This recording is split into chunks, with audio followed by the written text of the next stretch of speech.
Makes two meetings. No, I actually can't talk about it. So it's kind of a mix. It's called beta. Better snap up those licenses quick. Yeah, there you go. Game maker Now, do I really want to work for that? No, but, Yeah, and they're gonna stop supporting. and of course, But I like it. Exactly. It's drag and drop. well, Yeah, it's in the base. We got a game. how much am I, what's my Yeah. and am I that valid? Create object, it's object oriented, so it's like, if this object touches this object, Then we only have like three objects. Creates, yeah. Yeah, so like, you have an object. And if this is. That's where you get scrappy. And even in the actions. More requirements. I'm so glad they changed the system. Stuff like that. If nothing else. It's really a lot of progress. I think people were like, you probably could have learned efficient. No, that's the idea of early access. People will buy. You can make a But game, supposedly we're gonna make be a game in a couple hours. The question is, will they make enough money that it's the only still kind of worth? pitch there is if you are gonna try to teach like actual Will they make coding, enough money that it that uses there's value in it? scripting language. It's like similar to JavaScript or C, but it's, the syntax goes on really Hello, XB Coin. Yeah, so we're live at Tulsa Game Developers here at 36 Degrees North, the base camp for entrepreneurs. We're going to be taking a look at a sneak peek of the Heartland Gaming Expo from our very own Roger Mailer, Tulsa University. They're still setting up now. Be a few minutes. Expect a good show. Hold on to your hats. Talk to you soon. I'll be in the chat.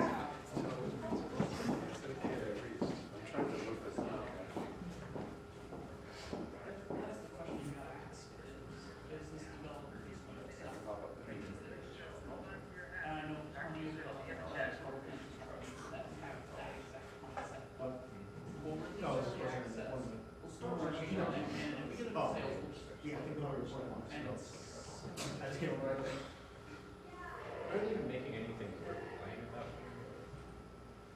Sometimes it is, sometimes it isn't. It's like, What games do you play with? do I personally play? Yeah. Like, do you have ever played it? I'm just taking all seats. Why? Oh, yeah. I don't think much people, but 50. Will you do me a big favor? Could you maybe like break dance, right? No. No? Not today? No. That'd be a huge help. There's a large collection. I have over 200 games on my Steam library, and I probably have. You know, I don't know how to break dance. So. Can you do anything, like any dance? I'm not gonna say I would have, but it's more than that. My rule is, as soon as I buy it, I download it, I can't delete it until I've at least listened to it. Can you juggle? Because that would be perfect. That's an interesting. No. My problem I is can't. Humble Bundle stuff. Try it. Because I'll be like, ooh, I Don't like even that try. game, and it's cheaper on Humble Bundle than so I'll buy it now, and I'll get a couple other maybe cool games. See, that's how I found Soul University. Problem is, I'm almost strictly Linux for my gaming. Other That's a than- whole different story. Well, see, I was on Mac forever, so then when I finally got a PC, Yeah. it was like, there's 1,000 games I have, not 1,000. Well, and see, in my case, it's semi-self-imposed. I still work Microsoft. Oh, it's all I would. You guys are all sitting in the back. Yes. Oh, That means I gotta like yell and stuff, right? You know, there's a law, and I think it's truly a law, Murphy's Law. We all know this law. Okay, so on a night that I'm coming to do a talk to you folks, and my prop is the website, what do you think happens? Website crashes. Yeah, in fact, I the know all about entire University of Tulsa network is down right now. For good measure. Just to make sure that I can't talk in a very educated manner about it. Well, actually, I'm educated because I know all this stuff, like I put it together myself. So we don't have much to show you, but I do have a lot to say. How's that? All right, well, whenever you're ready, we can all. You guys can come up here, we'll hang out and have a good time together. You know, this is informal, mostly informal. Please grab some food, grab something to drink, please. And thank you to the fine folks at Oklahoma for providing it.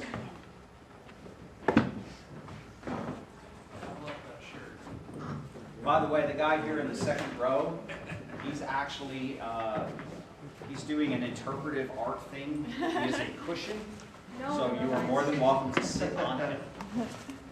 Right? Sorry, what? No. Let someone else go first. I was talking about my son laying down here. I said he's doing an interpretive art thing. He's a couch cushion, so feel free to sit on him. This is me. A lot happier and maybe a little bit younger, in fact. Let me try the website one more time. Yeah, I mean, it's like I said, amazing when our entire university website goes down. Yeah, I'd say that, yeah, it's, Like the entire university Pretty network great. is Are all they on trying it. to upgrade the network this week? Because I had heard that they were doing something like that, and that there was a No, lot of it's, concern about it's, things might go down. it kind of yo-yoed a little bit last week. You know, you're never really sure about why. we'll put that up there just because I love it. Oh, that's a pretty graphic. I like that. That's a good background for me. So I'll just say welcome to everyone. This is Roger Mailer from the University of Tulsa. He's founder and organizer for the Heartland Gaming Expo. He's going to tell us a little bit more about it. Some of you are already involved. I know, Daniel, you are. And please, take it away. First of all, I want to thank Richard for having me come out and speak to you. I like to do kind of promo events where I will go out and talk to different crowds. You folks can come up here. Don't be shy. See, I'm calling you out now. Oh, you want me to come up? No. There's a couple people hanging out in the background. They look very nervous. You know, the thing about being around techie people is if you're feeding them pizza, they're not likely to eat you. Otherwise, all bets are off, I'm pretty sure. So I can tell you a lot about the Heartland. So we are in the 5th year, and I had dinner with Matt Harmon, and he reminded me that, in fact, we're in the 5.5th year this year of the Heartland Gaming Expo. So it originally started as a spark of inspiration. In teaching my students, I realized that they were putting their blood, sweat, and tears into making video games for me, for my classes. And then at the end of the semester, those would go away the way of the dinosaur, right? No one would ever get to see them. So all their hard work and effort was going away. And really what we wanted to do was provide a venue for people to come and show off their work, right? So think of it as almost like a gallery show, an art show, but for video games. And that was the spark, the inspiration behind Heartland. And what it has become since then is much, much more, right? It has become a pathway for getting people interested in STEM. So we have elementary school students that come and different organizations like Tatiana's in the back. Hi, Tatiana. There's a shout out to you, who runs Learn to Code here in Tulsa. And she brings her students, right? And it becomes kind of like, oh, there's one right there. It's a brass ring event for them. Work hard and you get to go to Heartland, right? And so it's kind of inspirational from that perspective. It started as a college event where we invited colleges from all over the state of Oklahoma. And this year we'll actually have some from Arkansas, maybe 1 or 2 from Kansas that are going to show up. But they come from as far away as Goodwell, Oklahoma. Does anyone know where Goodwell is? It's yonder. That's how they describe it. It's yonder. It's yonder about 6 hours west of here. So it's as far west as you can go in Oklahoma and still call it Oklahoma, right? It's right on the border with New Mexico. So they drive in a little minivan and come out to the Heartland. They've been coming out since the very first official Heartland, which was, does anyone know when the first Heartland was? 2013. 2013. 2013. Oh, we got the math. It's a t-shirt. I got t-shirts. You want a t-shirt, Matt? Not for me, I'm good. All right. Well, so you got to answer my question, so I give you a t-shirt. Yeah, you want a t-shirt? I'll go for one, yeah. All right. Okay, we'll get you one. Yeah. Don't worry. You just got to pay attention, right? Because there's all kinds of sleight of hand going on up here. Okay. So they come out because for them, and they live out in the middle of nowhere, and I'll tell you how far out in the middle of nowhere they are. They showed up and they said it took them longer than they expected because they had to stop. And I was like, why? What happened? Did the van break down? And they said, no, there was water falling from the sky. So they all stopped and got out of the van and actually danced in the rain because they hadn't seen rain in like a year, you know? It's always good to have, we get them from Ada, Oklahoma, northwestern Oklahoma State, they come. We get them from, and this is my next question, southwestern Oklahoma State. Does anyone know where that is? So it's like the southwest of Oklahoma. It, Do I get a t-shirt? does anyone, well, you could Google it. Where is southwestern Oklahoma State University located? Stillwater? No. No, that's Oklahoma State University. He's Googling it. Should we do like the Jeopardy timer? Yes. That's not Weatherford, Oklahoma. Weatherford, so he gets a t-shirt. Let wanted someone it. else have it. He You stole knew I it. wanted. You want a t-shirt? Let's see what I got here for you. I got a bunch of t-shirts. All right. I'll So keep I buying think more. we're all gonna leave happy. What do you want, medium or large? Go me. Medium, go medium. All right, so this, no, that's a large. I do have mediums in here, there's one. Okay, so this is a official handy dandy Heartland Gaming Expo t-shirt from last year. All right. Right. And you get to wear this and show it off to everybody, All right. all your friends. Thank you. It's called advertising. Yeah. So Heartland, it started out as just game development. And how many people here are game developers? Would you say like, I build games? Yeah, okay. You build games, right? Did you raise your hand? Okay. Yeah. It started off as game development, and so our very, very first Heartland Gaming Expo, we were really focusing on people who put together games, and that has become what we call the Game Showcase. Now the Game Showcase, you form teams of up to 4, and they are all age groups. We do elementary to indie. So if you're an indie developer team, and you have a game, a product that you are trying to start getting traction on, that you want to start marketing, advertising, that you want to win an award for your game, right? It's always good to be able to say you won an award for your game. You come to Heartland and you get to show it off, right? You get feedback from people and they come and check it out. Matt Harmon here, of course, he brought a game to Cox Business Center a couple years ago. And what kind of feedback did you get? Yeah, I mean, all kinds of feedback, right? I remember. Oh yeah, so- yeah. For the game itself, you mean? The Yeah. testing? Yeah. Yeah. And I remember the year before at Heartland, we actually used his game as what was used as the 0-hour gaming competition. And I remember a particular, do you remember that, Matt? That was Zombie Blaster. That Zombie was a different Blaster. one. Yeah. Yeah, so he brought Zombie Blaster to the Heartland Gaming Expo. We were doing an event called the 0-hour gaming event, where you go in, never played this game before, and you play it. And then whoever does the best on it gets a prize, right? And we sort of removed that from Heartland. But that year, I just remember there was this one kid who, he was playing it, and after he finished, he walked up to Matt and he goes, "This sucks," and he just dropped it on the table, and he walked out the door, you know? Indeed. That's called a sore loser, I'm pretty sure.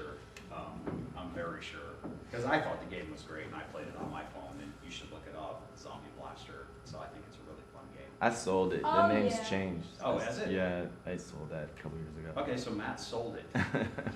Hopefully you use the feedback of "that sucks" to improve it. Yeah, we did. Almost everything we implemented that from that session. Yeah. Well, we learned a lot, right? We learned a lot, and that's to me is the biggest part of Heartland is it's a friendly event. So we call it a competition because people don't want to come out to a friendly event; they want to come out to a competition, and so we call it a competition. But I have countless stories of people coming and setting up their game and something didn't work, and another team walking over and helping them and teaching them something new, right? So your experience at Heartland is to come and to learn and to share knowledge with other people, right? That is what we are setting it up for. So the game showcase, teams up to 4, registration's already open. I show you the Heartland Gaming Expo website. Unfortunately, our network provider decided not to provide our network today. I hope we get some money back from that. Either that or it's a new cost-saving measure that the university has instituted. Or you got hacked.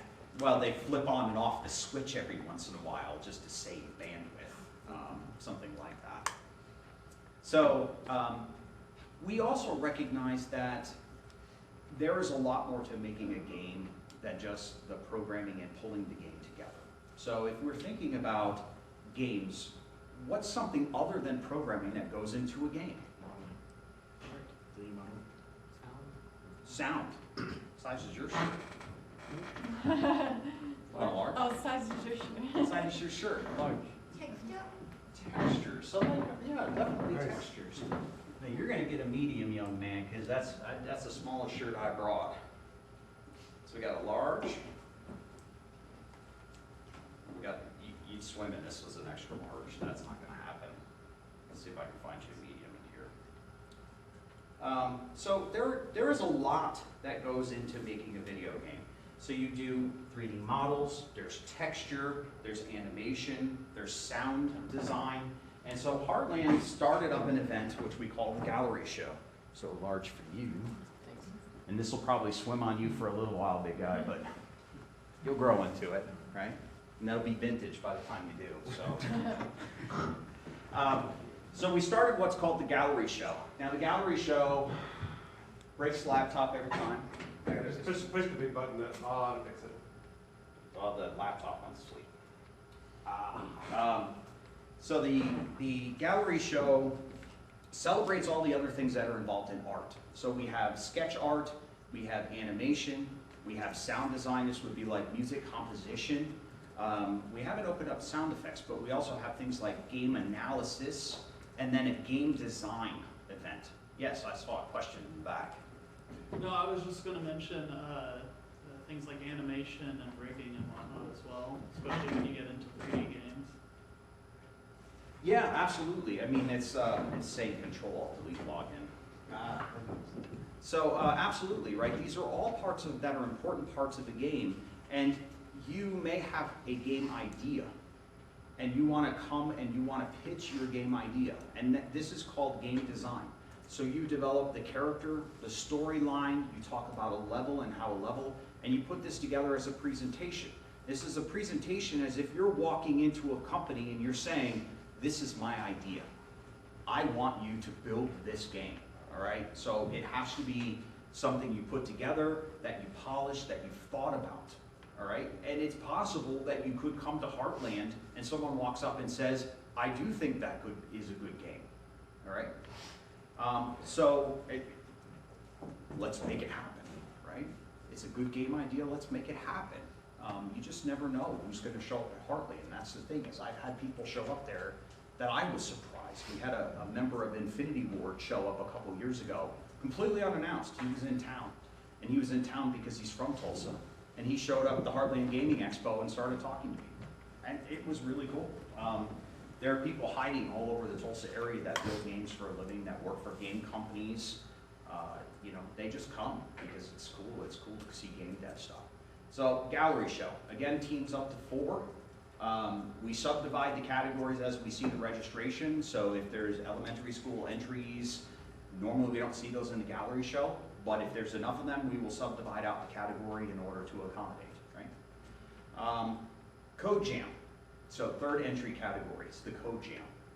Now in the past we have done the Code Jam as a 24-hour in-your-face programming event, which means teams of 4 would show up to the Heartland Gaming Expo. We would lock them in a room, provide deodorant, hose them down with water occasionally. No, but we would feed them, right? We would feed them and we would provide them an environment that they could set up their computer and that they could build the game. And the Code Jam to me has always been very exciting, and it's if you've ever been involved in any coding, like the global game jam that happened not that long ago. I think it was done here, right? Actually, it was with the fly loft, so block that way. Yeah, so you know, it was kind of orchestrated by you guys to run it last year. Now, these are really great events because it's a competition, but at the same time, there's a whole lot of collaboration that's going on between the teams. And people see somebody else struggling, And, you know, you don't want to see somebody else struggling over something stupid, especially after you've seen them working on a game for 21 hours and you're in the final stretch. You want to finish this off, right? So they often help each other. This year, we've restructured the 24-hour code jam. So this year, it's a 168-hour code jam. All right? Can anyone do the math? That's 7 days. 7 days. You need a t-shirt. No. Well, yeah. I'll take a second. Whatever your largest is, I'm I a got bigger one. guy. I got you. I got you. Oh, thanks. You'll dude. like this one. Oh. Thank you so much. You're welcome. So yeah, it's a 7-day programming competition. Now, there are a lot of reasons why we made this change. One was that the people that were typically involved in the 24-hour programming competition never got to see the Heartland Gaming Expo. So that sucks, because the Heartland has a lot of fun things going on. Not only are all these people there showing off their games and people milling around checking out your games and the cool artwork and stuff, but we've got invited speakers, we have laser tag, we have food trucks coming, we have a lot of fun things to keep people occupied. So, you know, there's tutorial sessions that go on that teach you how to make games. I'm just gonna move this mouse button. I told it to never go to sleep ever. Ever? It's permanently on now. Yeah. It's become sentient soon. So, And then go for good, maybe it could take over my talk. Or you can fix the TU website. Yeah. That would be good. Just infiltrate the website and fix it. So the code jam is now 168 hours, and the way we structured it this year is that we will announce on the website, on our Facebook page, and we will send emails to any team that is currently registered for the code jam. Now, this doesn't mean you have to be registered for the code jam a week prior. You can actually try to do the code jam and then register the day before and actually show up and show your game. So for those of you who are nervous Nellies and are afraid of like, well, I don't want to register and then fail, this is like your fail safe, right? So you can go in, you can like find out what our theme is, because that's how these work. We'll announce our major theme. You start building your game. Hopefully you've got your team put together long before then, that you've got your skills set. I've actually seen people show up to the code jam and never do a 3D model in their life and try to learn Blender. Has anyone ever used Blender? It's not fun right here. Yeah. Do you think you could learn how to use Blender in a 24-hour overnight programming competition? Absolutely not. Yeah, it was, and this is part of the reason why we extended it to a week-long event. Number one, it was exhausting the participants. They were up for 24 hours. A lot of these were college kids. They're getting close to finals. They have projects that were due. So that was a big problem. They weren't involved in the Heartland. They were locked away in a room. Nobody wanted to be near them because they smelled, right? I mean, it's true, they do. They actually smell. It's like this weird sort of pepperoni pizza, Mountain Dew, Dio. It's not quite their fault. What? That's No. what I do. Yeah, that's my son, by the way, in case you're wondering. You already mentioned me. Oh yeah, I did. I said you're a couch cushion, right? So that's the code jam. I think we wanted higher success rates. We wanted greater participation. And when we had people that were in the 24-hour event, we were limited to the number of teams we could support. We could only support 10 teams. We'd like to see 50 teams doing it, right? And so for people that are interested in that, I'm going to say, indie teams are entirely, it's okay for them to register for that event as if they're a student group, all right? Now we define indie typically as if one person is not in school, then it's considered indie, right? So for the game showcase event, the point for indie developers is to show off your product. So you are showing up as much as a vendor as you possibly can be. You come dressed to impress, right? Because not only are you trying to sell to the crowd that's there, but again, you don't know who's walking around. I mean, honestly, you have no idea who's going to be walking around. There could be somebody who wants to invest in your game to make it the next big thing. And that's what we try to set up. We try to make those things happen for you. And we've seen success stories like that. So I think I've covered the 3 categories, right? What were they again? He's got a mouthful of pizza, so he's not getting a t-shirt, I can see it already. There's the Code Jam. Code Jam, Then there was the Showcase. showcase, Was there a Gallery different show. than a gallery? then the Yeah. gallery show, Yeah, the you did gallery show. So those are our three main categories, okay? Other things that are going on at Heartland this year, I mentioned, I sort of like glossed over. We like to do an outdoor thing because it's in spring, it's in April 8th. And we have a whole big venue, like the university. So we get to do whatever we want, really, is what it comes down to. So we're at the Reynolds Center, which is our basketball stadium, if you ever watched our basketball team. It's in the floor of the Reynolds Center, but we take the concourse area, which is the big circular area around, we use that area, and we use the outdoors as well. So we're bringing in 2 game trucks are coming in. One of them's a mobile VR game truck. You can find this on our website. That's going to be really cool, right? Going in and they have like this mobile VR chair thing, which, I mean, it kind of looks like a medieval torture device, but I'm sure it's more awesome than that, right? So the mobile trucks will be in. We always bring in food trucks, so bring some capital and support the food trucks. We try to get what we consider to be the very best.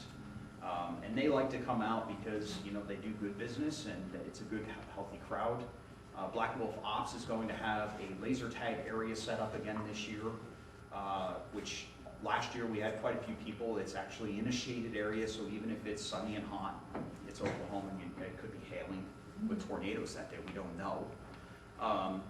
You know, you'll be able to go out and play laser tag. And they actually caught like a fairly significant deep discount. You can buy a whole day pass for $10 and just go over and over and over and over again. They want to see people out there having a good time, right? That's why they're coming out. We're also bringing out Dystopia Rising. So I see one Dystopia Rising person back there. Can you tell who it is? It's the guy who waved. Yeah, it's probably the guy that waved. But doesn't he look like he's from a Dystopia Rising group, right? With the beard and all? That's actually Tyler. He's helping with organizing the Heartland this year, but he's also involved.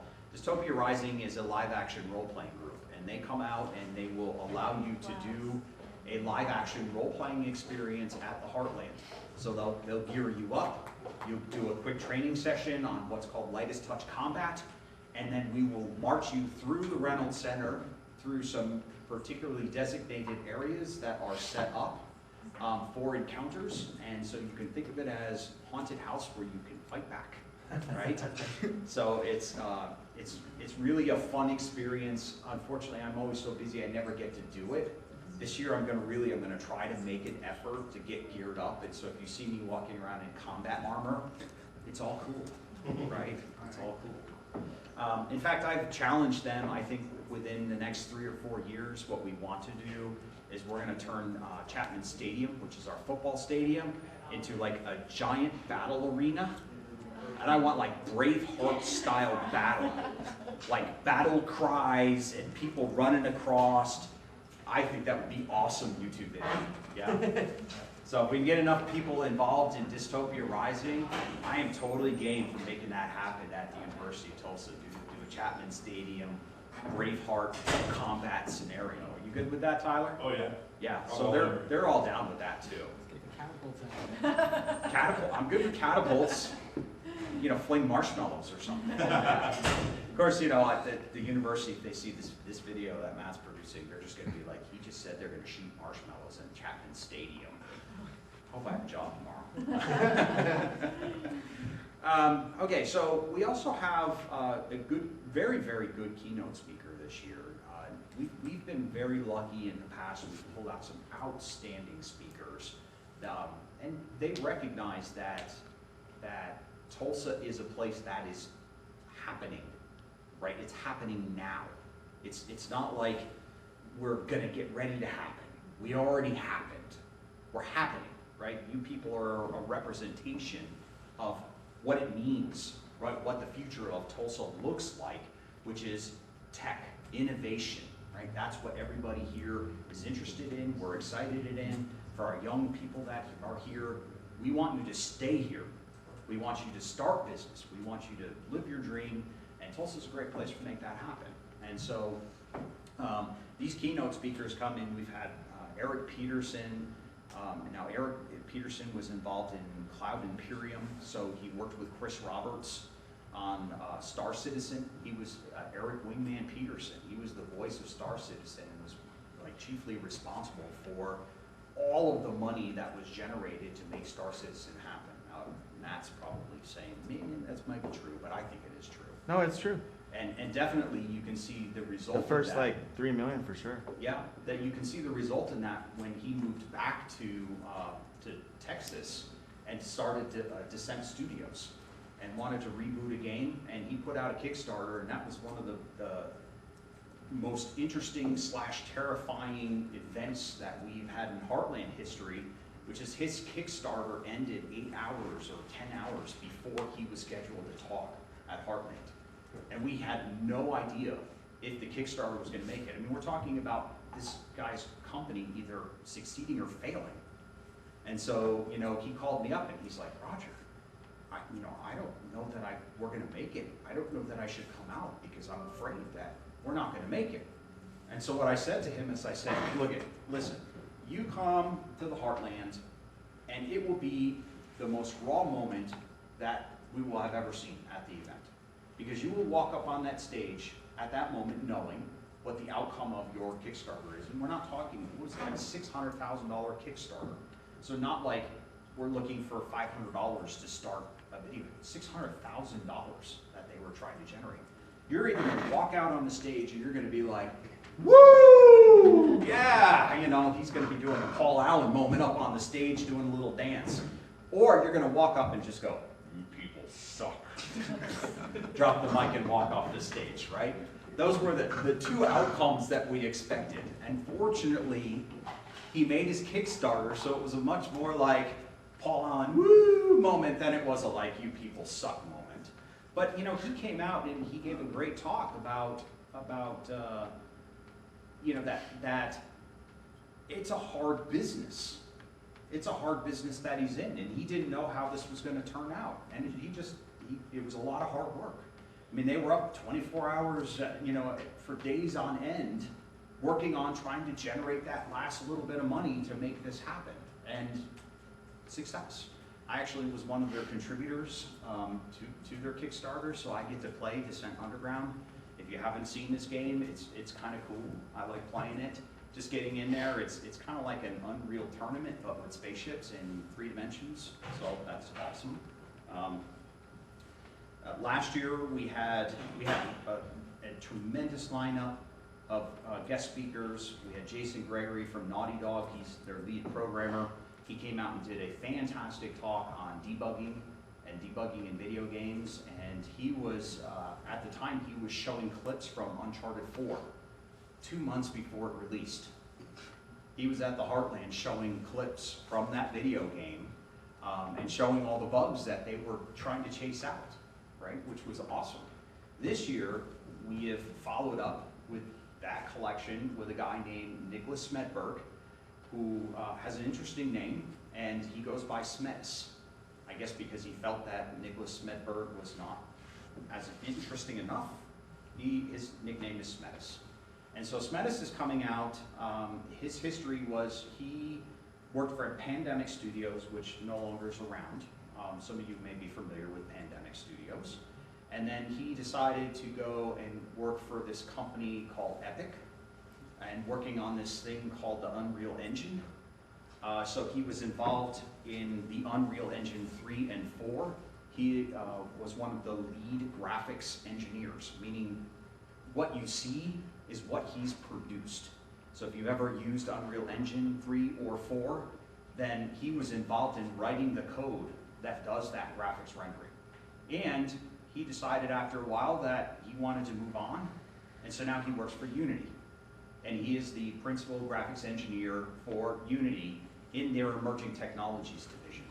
So I'm thinking, and he hasn't really come out yet, and I think he's trying to keep it a little bit of a surprise for me, that he's going to come out and talk about what is next for Unity, what we can expect to see, particularly in graphics rendering, right? And so come to the event and make suggestions, right? If there's things that you don't see in the Unity engine graphically, I heard you guys all chitter-chatting back there about Unity a little while ago, right? Things that you want to see, enhancements to their engine, particularly in the graphics, that's your venue to be heard, right? As the community that's starting to use it, the community that is adopting that technology.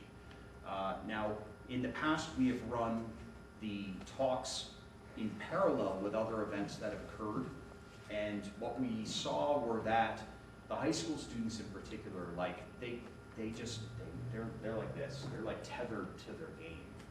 They go walk away, and it's like it's almost something pulls them back, right? They're bungee corded to it. And so we had tried to encourage them, get away from your game, go see these talks, go see the tutorials.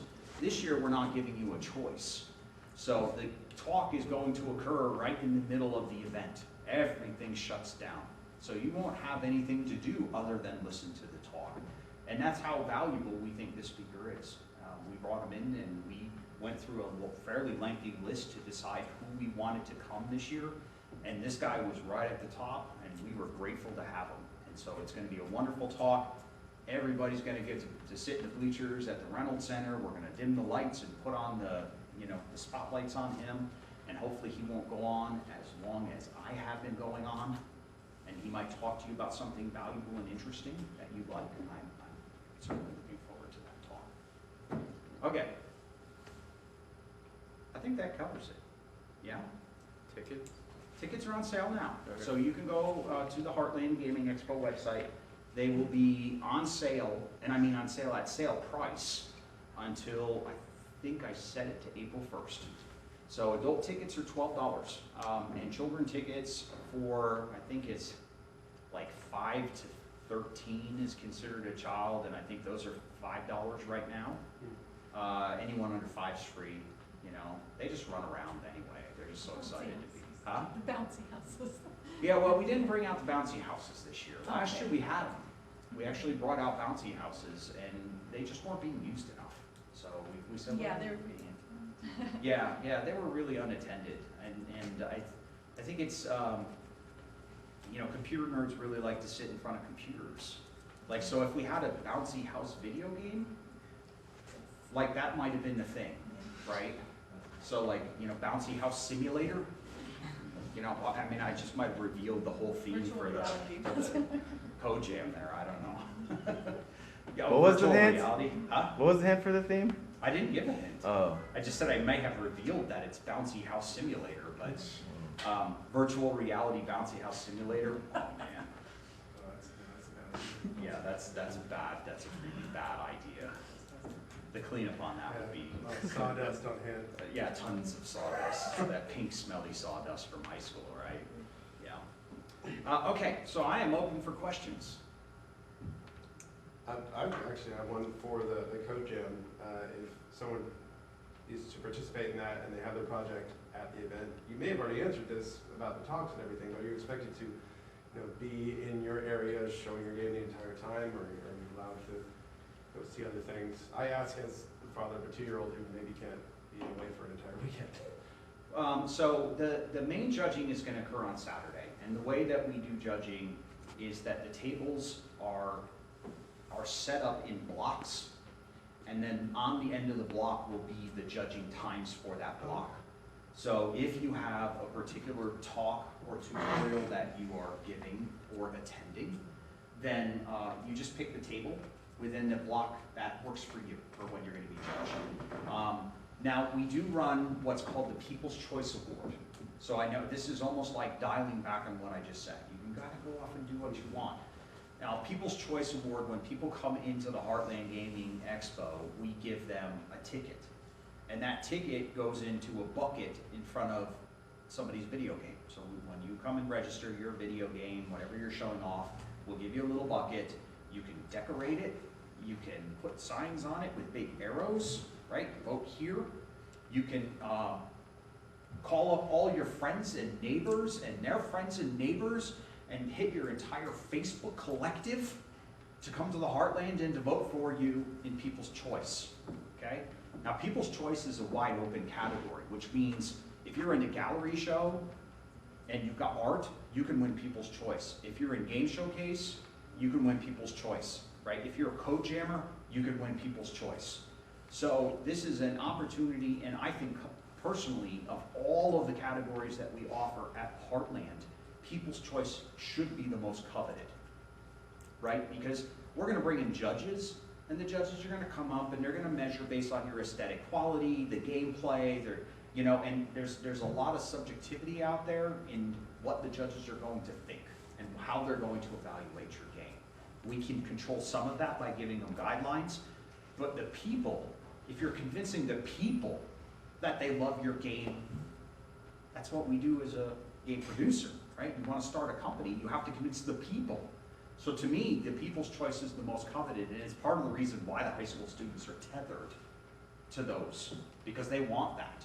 They want People's Choice, right? So what we're gonna do is we'll collect your buckets at the end of the night, and we're gonna count your tickets, and winner takes all kind of thing. Actually, I think we do it first, second, third place in People's Choice.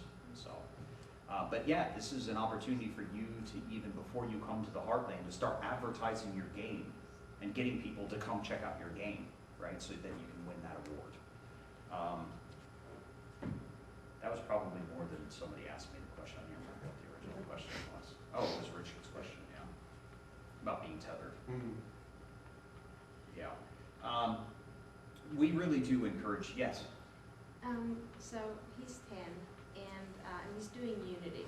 Sure. And so my question, I don't know much about it, but I do see him working on it. It's so much pre-made. Like, how much does the game have to be, like, how much does he have to add to it? Can he use something that is already a base game from Unity? So the best way to learn how to make a video game is to start by modding, what's called modding. So you take a game that's maybe open source or it's a Unity tutorial, Right. and then you start messing with it. Right, that's And what so, he said. and Yeah. what I had done is probably 3-4 years ago is I started going out to high schools and we would teach them a tutorial called Rollerball. The Rollerball tutorial, you can actually find it on the Unity website. You got it? And yeah, Yeah. are you working with Rollerball? He's done it. Yeah, Rollerball's a great little tutorial, right? So I would do a Rollerball tutorial at these high schools, and then what invariably would show up are like 10 sort of modified versions of Rollerball, right? And that's cool with me. I'm And it's good with fun? that. Yeah, it's absolutely okay. Now, the only thing that we typically discourage, and when I say typically, I mean like significantly discourage, is going out and like wholesale stealing other people's copyrighted artwork and sticking it into games. We much rather see what we call coder art or primitive art, instead of somebody coming in and just like, they made Flappy Birds, right? They stole the artwork from Angry Birds, and they stole the artwork from Super Mario Brothers. But there's a lot already in there. Like, there's a lot of characters and stuff already that you can just not fix it. But Not Unity, not like- Unity provides a lot of these things Right. copyright free, and that's okay with us. And those are okay. Yeah, that's okay with Okay. us. If somebody's gonna come in and like, if you were gonna Do commercialize your Disney game. or something, or you Yeah. can't use those characters. Okay. Right, and so, people try to stay away from music, copyrighted music and sound. That's something you want to stay away from as much as you can. There are places where you can get things that are not copyrighted, all right? And so, we encourage people to look at those sites and to support those sites, because I think they're important. Yeah, that's a really good question. If he got it like from the Unity store or something, Yeah, then, right. then you're pretty much guaranteed that it's okay to use. Yeah. Okay. So that Unity has this other cute little tutorial. It's like you're a little sock character or something, and you run around and you shoot bubbles or something like that. There's a zombie one of the Oh, yeah. nightmare. You're a kid that you have the nightmare and you have to go shoot. Yes, yes. So that's a really good tutorial.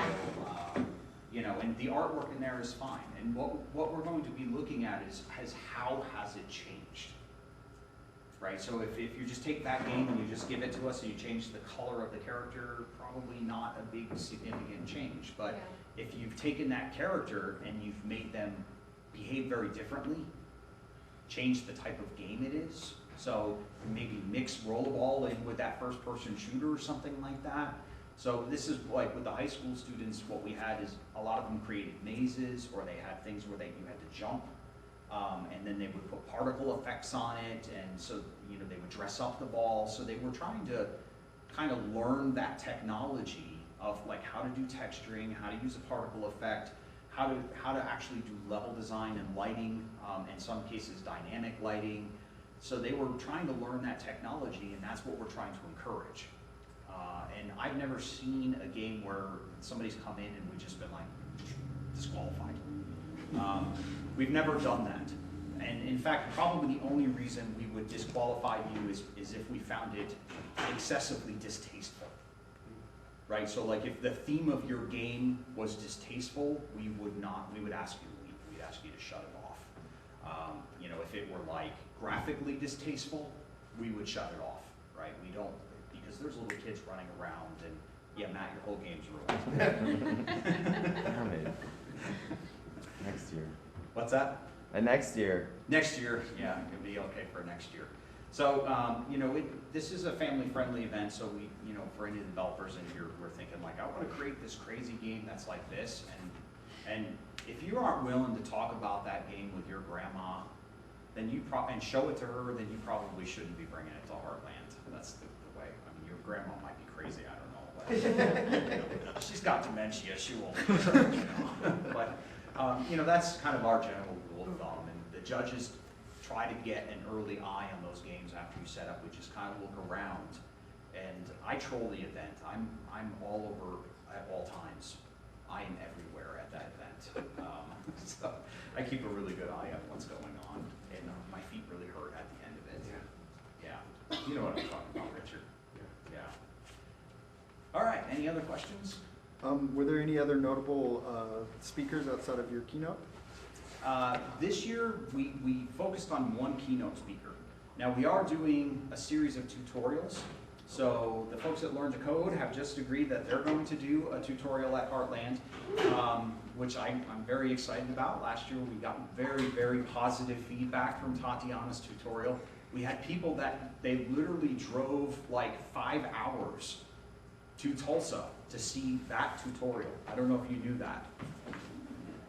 Yeah, well, I mean, it was girls learning to code, and his father, he heard about this, and he was like, you know what, I want to introduce my daughter to this.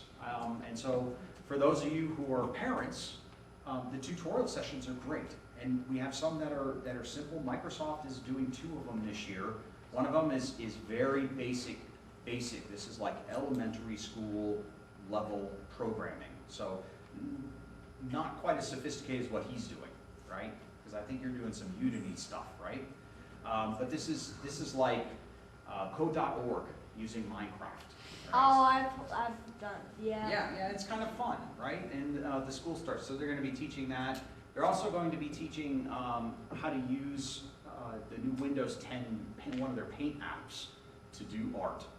So they're going to be doing, so we usually try to get our tutorials where it's a balance between sort of the development, the programming side, and then the artistic side. And in the past, we've had things that are like how to take a piece of sketch art, and the artist actually drew the sketch art and then brought it in and made it into an animated character inside of a game, right? Understanding that pathway from concept to creation. So we try to get a good balance in our talks. I'm going to see if we can get somebody who will come in and do a sort of a sound effects music composition thing, right? Because we have a really, really talented instructor at TU, and I always try to convince him, and he always comes up with an excuse not to do it, but this year I think I got him by the horns. Who's that instructor? It's Dr. Rivers. So he runs the 2 courses at TU, which are composing for film and video games. So they're very specialized, and he teaches you things I don't totally understand because I'm not into the musical aspects of video games. I'm much more on the development side of things. But how to take a simple melody and then transform that melody according to the circumstances in your game to make it a looping melody where it's complicated and sophisticated, but you can't find the looping portions of it, how to adjust tempo and volume, and how to bring in harmonics doing instrument changes in order to mix up the music so that it applies over a lot of stuff, yes. Do you know what software he uses? I have no idea, Okay, but I know he uses a Mac. yeah, okay. That- I'm trying to that get much I- Cubase Elements since Christmas, and like, gosh, customer service is awful. Oh, is it? Yeah. I mean, I've seen like people use GarageBand, and they've composed music for video games in GarageBand. Did I tell you about Sunbox? Sunbox, over the You top. You should spell look it that? up. Yeah, it's completely open source. It's really good for making like electronic music. Okay, why do you spell that? Sunvox. All right, I'll go look at that. It comes from a Russian website. Don't be scared. It's Okay. I mean, they have an English like tab, right? Yeah. Okay. All right, so I have, any other questions? No? Okay, I have one more thing I want to announce. And this is like hot off the presses, meaning like it's not even publicly announced, although this would be actually the public announcement of it. The University of Tulsa is hiring a new instructor in computer simulation and gaming. So we are, you will see very shortly an ad go up on our website looking for people that might be interested in coming in and being an instructor at TU. So we are particularly focusing on areas where our computer simulation and gaming program has some holes, and that would be in things like level design, 3D modeling, animation, lighting. So those are things that we're looking to fill a position. Also, this person would become involved in the Heartland Gaming Expo and some of the outreach programs that we do at the University of Tulsa, including Coding Club, which we work with the Tulsa Public School System, the elementary schools there. So if you know somebody that might be interested in that position, keep an eye out for the posting. We're going to start reviewing applications as soon as they come in, and we're looking to hire before the fall. So this would be kind of an immediate fill position. And they get to work with me and all my awesomeness. Yeah, that immediately is attractive. Okay, now I have some swag if you guys want some posters, and I have some t-shirts for you, and for those of you who didn't earn them, I didn't hear a lot of help back there from the crowd, Tyler. I already gave you a t-shirt, didn't I? I got one, yeah. I'm set. Did I make you answer a question for it? You made me walk around the rental center for it. Oh, that's true. That's true. We had to do laps on the Reynolds Center.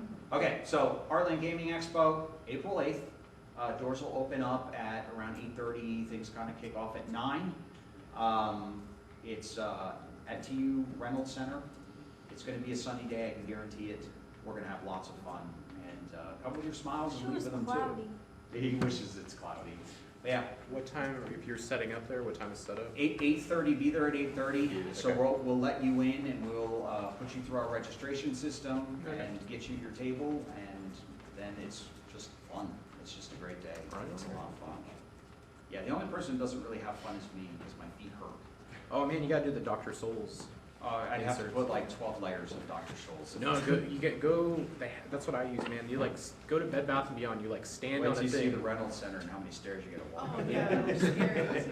Yeah, I'm up and down those stairs all day long. Yeah. All day long, but it's okay. It's, that's, again, if you guys come to the Heartland, which I certainly encourage you all to come, and you have feedback, we love to hear feedback too. Yes, sir. I was wondering, so you said if you have the 168-hour jam, you said you can make a game before you even sign in for it, right? Like, Yeah, so we will announce the theme of the game, and so your game has to match the theme. So you don't start development, but you can go into the building and start work before you enter? So you don't go into our building at all, right? So this is the 168 hours. You form your team. If you have like 2 or 3 friends, and you want to form a team, you hear the theme, and you just start building your game at home, on the weekends, at night, and then you show up as if you're a normal person, a normal team, but you're entered into the code jam. So your game is going to be judged on how well it matches our theme. So we've had themes in the past that were like roller coasters. That was the theme. Then one year I think we had the theme was fate. And then last year it was ice. So, I mean, it varies. And usually it's a divine moment of inspiration that comes to me. So I think the year I came up with roller coasters, I was standing up and like in front of a crowd of people, and I was like, I guess I gotta figure out a theme. What would really screw with them if they were making a tower defense game? Because I knew one of the teams they were just all tower defense. So I said, I gotta come up with something roller coasters, right? And then the year we did Fate, I wanted to do something that was wide open, which was kind of cool. So we got some really interesting games from that year.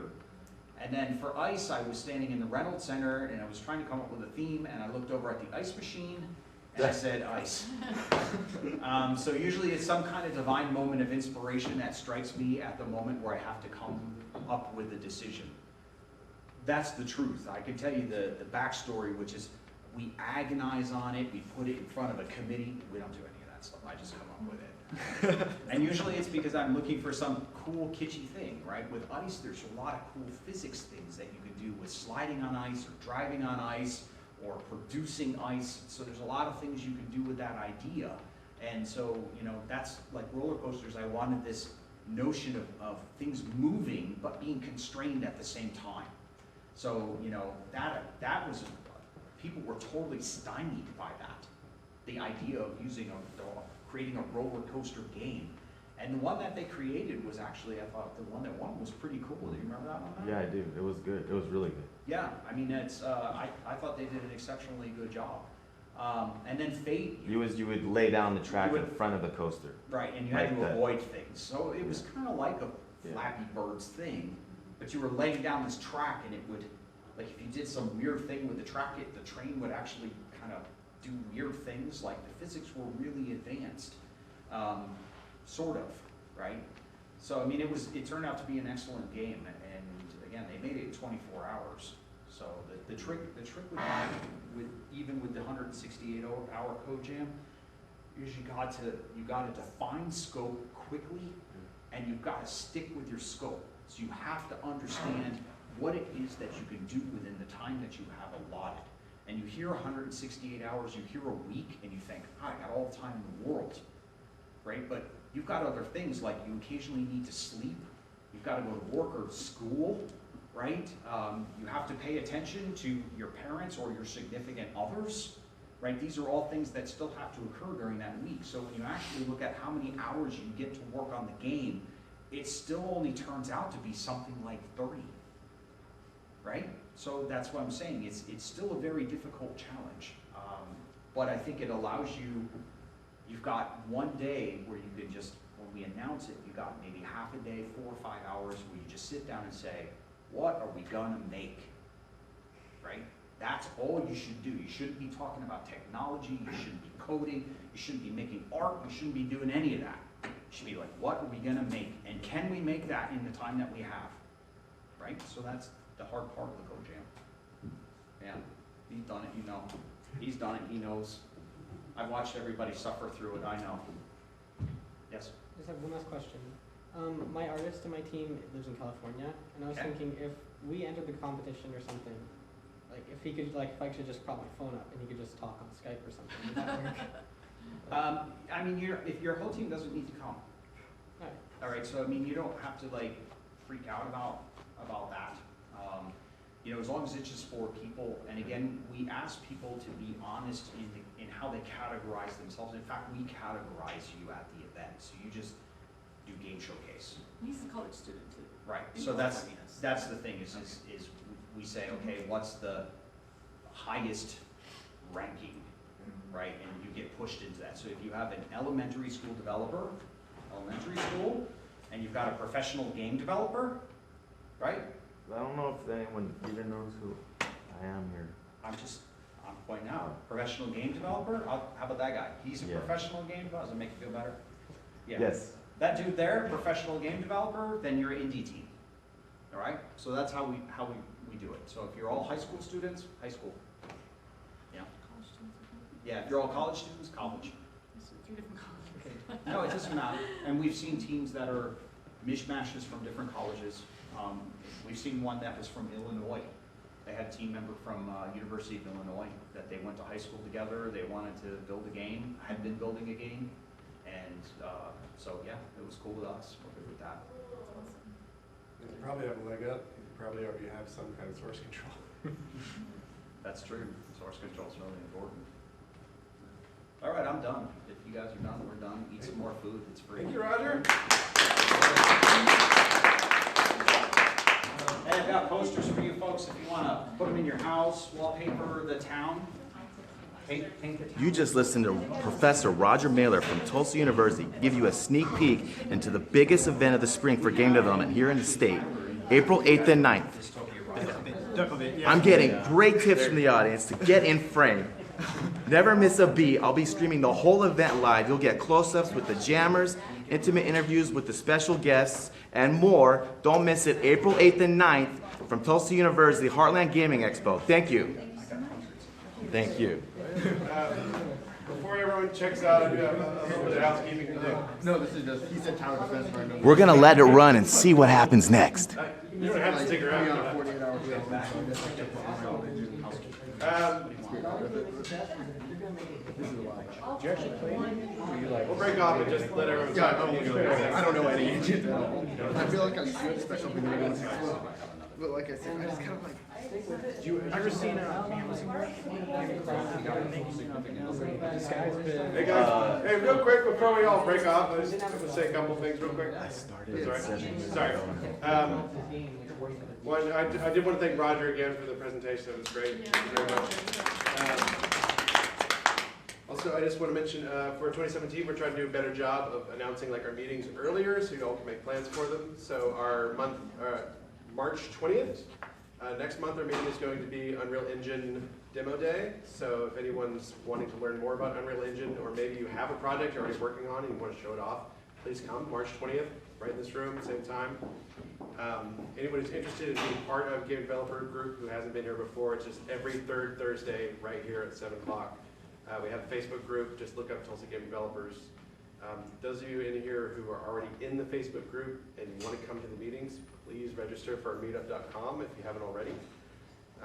Just because that's what Technoma wants us to do, and it helps us keep RSVPs so we know like how much food to get and all that. Also, we have this little bad boy left over from the Global Game Jam. This is a Tobii eye tracking controller. I thought it had a cooler name than that. And some of you played around with it a little bit at Global Game Jam, but it lets you actually implement controls in your games that track the movements of your eyes, which you can use to do a lot of different things. Some games, like racing games, the camera will look wherever you're looking, or maybe like your ammo counter if you're making a shooter. If you're not actively looking at it, it will dim, so it's not like bothering you, and then when you focus on it, it'll like brighten up so you can see it. This basically just belongs to us. So if any, like, especially our regular members, if you want to just play around with it, you can take it home tonight. It's fine. And let's see, anything else I need to mention? Oh, the Unreal meeting we have next month is actually also a crossover with the Tulsa Unreal Engine group that Daniel started. If any of you in here work with Unreal Engine, they meet once a month too. And please, I encourage you to join that group because they want to get more Unreal people in here. I try not to drop names, but a buddy of mine, Dave Boyles, who is like a tech evangelist for Microsoft, is lurking in our Facebook group now. So he might actually comment on things, or if you have like questions that someone from Microsoft might be able to answer, I'm sure he would love to help out. It's kind of his job. And he's at Dave Boyles on Twitter. I put it in the Facebook group, so if you want to follow him.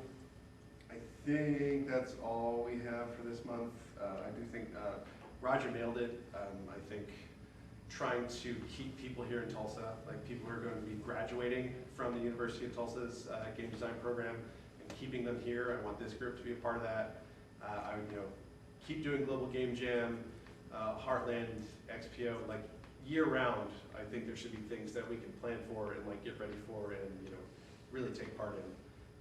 And I hope that some of you will take part in Heartland this year. I know Daniel is, and I think that's pretty much all I have. So if you all want to like go around and just talk and have some more pizza, have some wings, and thanks for coming out.